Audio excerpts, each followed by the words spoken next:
चुनाव में कई नई टेक्नोलॉजी का भी इस्तेमाल किया जाएगा। 6 पदों पे चुनाव होने हैं तो 6 पदों के लिए एक साथ 6 बैलेट यूनिट लगे रहेंगे। एक कंट्रोल यूनिट रहेगा, लोगों को वोट डालने में काफ़ी सहूलियत रहेगी।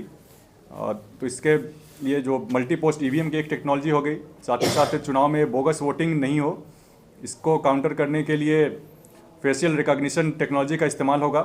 एक व्यक्ति अगर एक बार वोट डाल के जाता है, दूसरी बार वोट डालने की कोशिश करता है तो उसके चेहरे की पहचान हो जाएगी और उसको वहीं पर रोक दिया जाएगा। बोगस वोटिंग नहीं होगी तो चुनाव के समय होने वाली जो हिंसा हुआ करती थी उस पर रोक लगेगा।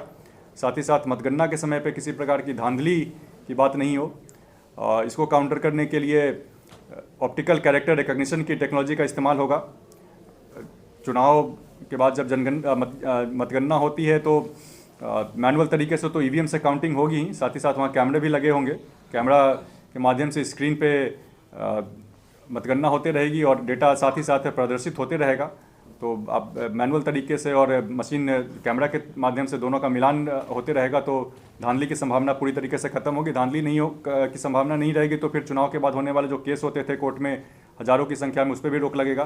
तो हर तरीके से चुनाव की प्रक्रिया फ्री एंड फेयर बने, लोगों का विश्वास सिस्टम में बढ़े, इसको लेकर के काम किया जा रहा है। नगर निकाय भी तो अपना दायरा बढ़ा रहा है, जो